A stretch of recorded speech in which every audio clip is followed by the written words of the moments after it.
Hello mga kaula, mag-isa na naman nga akong nakain at ito yung araw na talagang hindi ko maintindihan sa sobrang pagod ng utak ko. Ginisang ampalaya at saka itlog na maalat mga kaulam. Tapos yan yung lumpiang Shanghai na niluto ko para sa mga anak ko. Nakalimutan ko talaga mga kaulam magluto ng pagkain para sa akin. Nilutuan ko ang asawa ko, meron siyang biryani.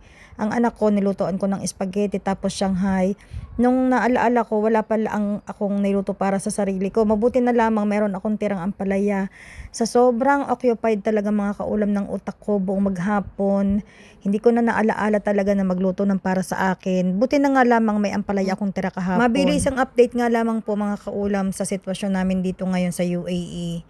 Hindi naman po talaga kami pinapabayaan ng gobyerno. Napakagaling po nilang mag-asikaso ng mga tao na naninirahan dito. Hindi pa namin masasabi na tahimik na ang lahat. Hindi namin masasabi na tapos na.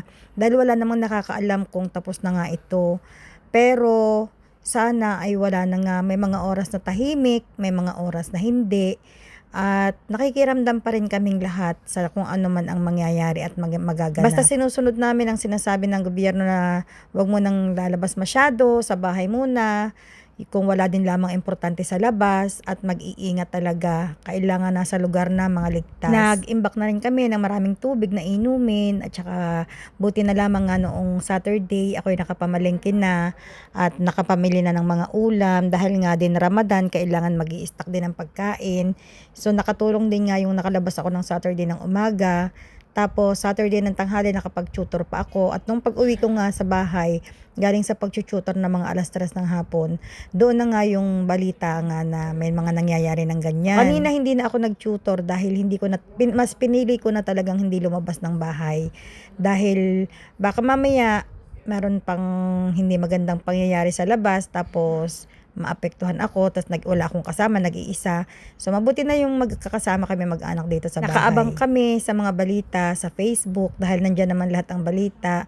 Medyo talagang naawala ang ako mga kaulam sa aking asawa.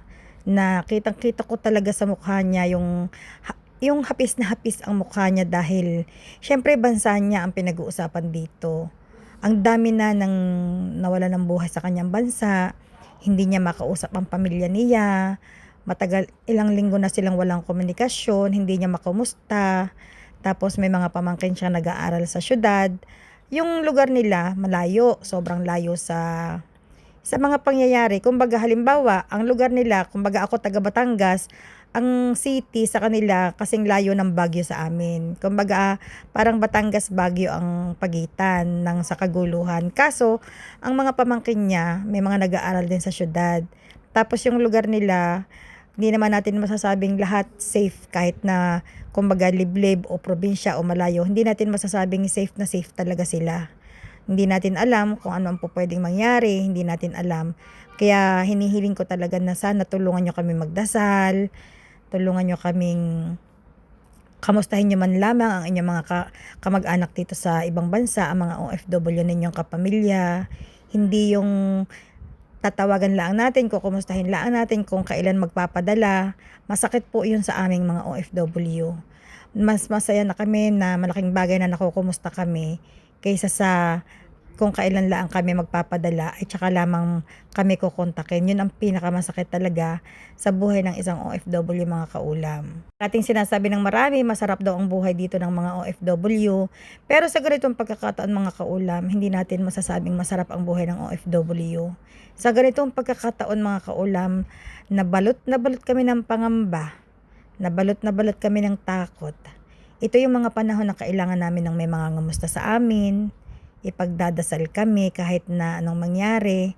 Malaking bagay yun eh. Pero isinisigurado ko naman po doon sa mga pamilyang may kamag-anak dito sa UAE na kami po dito ay hindi pababayaan ng gobyerno. Napaka maayos po silang tumrato sa mga taong nagtatrabaho dito mga kaulam. Equal and fair treatment ang ibinibigay nila sa amin. Kaya wag po kayong mag-aalala masyado. Basta magdasal na lamang at kami po dito ay magiging maayos.